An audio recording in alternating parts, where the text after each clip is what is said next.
እግዚአብሔር መቸም ኩሉ ጊዜ ከም ምግባር ዓዱ ዒሉ ይፈልጥን እንዲው ንሓደስ ለምነን ንኽበካ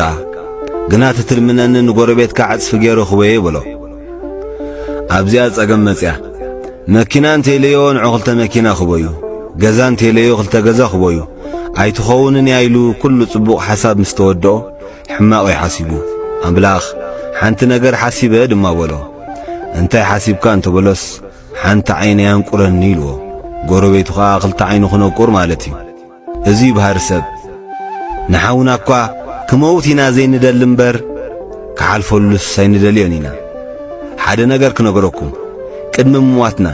ተዛረቡ እንተንብሃል እንታይ ኮን ተዛሪብና ምሞትና ዝኾነ ኸጋጥም ይኽእል ኸውን እዩ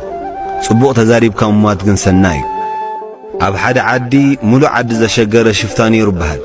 ኣብ ክሳዱ ገመዳት ሊቖም በል ናይ መወዳእታ ቃል ተዛረብ በልዎ እቲ ዝተዛረቦ ዘረባ ነቶም ሰቐልቱ ብስሓቕ ዝፈሓሰ ዘረባ እዩ ነይሩ እዚ ድማ እቲ ብስሓቕ ተዓጅቡ ዝተሰቕለ ሰብ የብሎ ይዋኣኩም ዳ እንስኹም ኣነስ ካብ በደለይ ተማሂረ ድማ በሎም ሎሚ ብህይወት ነብረላ ናይ መወዳእታ መዓልቲ እንተ ትኸውን እሞ ናይ ምዝራብ ዕድል እንተ ዝወሃበና እንታይ ተዛሪብና ሞትና ክርስቶስ ንጸርፊ ምስ ምቕታል ለመሳስሎ በቓልካ ንመን ቀቲልካ ንመንካ ህኒጽካ ቅድሚ ነዚ ቃል ምስ ማዕና ናይ መወዳእታ ቃል ዝተዛረብናዮ እንታይ ኮን ነይሩ ይኸውን ሕጂ እንተ ንመውት ንመወዳእታ ቃል ዝተዛረብናዮ መኹርዓና ዶ ኣብ ታሪኽ ዓለም ቅድሚ ምማቶም ዘይርሳዕ ዘረባ ዝተዛረቡ ብዙሓት እዮም ክሞቱ ኸለዉ ዝተጻረፉ ነታ ዝተወልዱላ መዓልቲ ዝረገሙ ኣብ ልዕሊ ቐተልቶም እናሓንሓኑ ዝሞቱ ብዙሓት እዮም ክሞቱ ኸለዉ ብዝተዛረቦ ጥራይ እቲ ሰብ እንታይ ዓይነት ሰብ ምንባሩ ክትፈልጥ ትኽእል ኢኻ ናብ መጽሓፍ ቅዱስ ክንምለስ ከለና መታ ንፍልስጥኤማውያን ሕነ ኽፈዲ ነዛ ጊዜ ጥራይ ሓይሊ ሃበኒ ኢሉ ንጸላእቱ ቐቲሉ ዝሞተ ሳምሶም ንረክብ ሳምሶም ካብቶም ብህይወት ከሎ ዝቐተሎም ክመውት ከሎ ዝቐተሎም በዝሑ ረማውያን ገበነኛታት ክሰቕሉን ከለዉ ክትሰምዖ ዘሰቅቕን ጽዩፉን ጸርፊ ካብቶም ዝስቈሉ ሰባት ወፅእ ከም ዝነበረ ታሪኽ ይነግር ንገሊኦም ጸርፎም መታን ከይሰምዑ መልሓሶም ይቖርጽዎም ከም ዝነበሩ እውን ይውስኽ ብዕለተ ዓርቢ ዝተሰቕለ ኢየሱስ ናዝራዊ ግና ካብ ኣፉ ዝወፅእ ቃላት ንወተሃደራት ሮም ዘገረመን ቅድሚ ሕጂ ተሰሚዑ ዘይፈልጥን ነበረ ንዕኡ ኩሉ ከም ጸላኢ ዝተሰለፈሉ እዩ ነይሩ ዕንፀይቲ መስቀል ኮይኑ ተጻዕኖ ሓጺን መስማር ኮይኑ ሸንክሮ ዕምባባታት እሾኽ ኮይኖም ወግእዎ ሰባት ከም ዘይፈልጥዎ ኸሓድዎ ተማሃርኡ ዝነበሩ ሓዲጎሞ ተበተኑ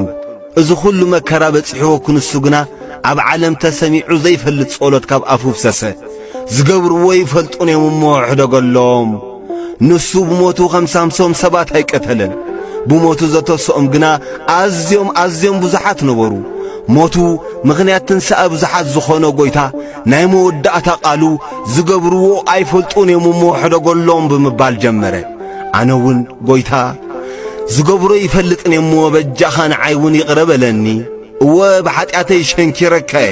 ብበደለይ ያቕሲለካየ እንተኾነ ዝገብሮ ይፈልጥን እሞ ይቕረ በለኒ እንተ ዝፈልጥ ዶ ናይ ክብሪ ጐይታ ይምስቐልኩ ኣይሁድ ስለ ዝኾንኩ እየ ዘሕዘንኩኻ ሮማዊ ስለ ዝኾንኩ እየ ዘድመኹኻ ዝገብሮ ይፈልጥን እሞ ይቕረ በለኒ ጐይታይ ዝገብርዎ ይፈልጡን እዮም እሞ ሕደገሎም ክብል ከሎ ኣይሁድ ኣብ ታሕቲ ኾይኖም ተኣምር ኣርኤና ካብ መስቀል ውረድ ይብሉ ነበሩ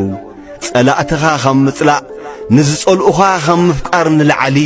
እንታይ ተኣምር ኮን ክርእዩ ደልዮም ኾኑ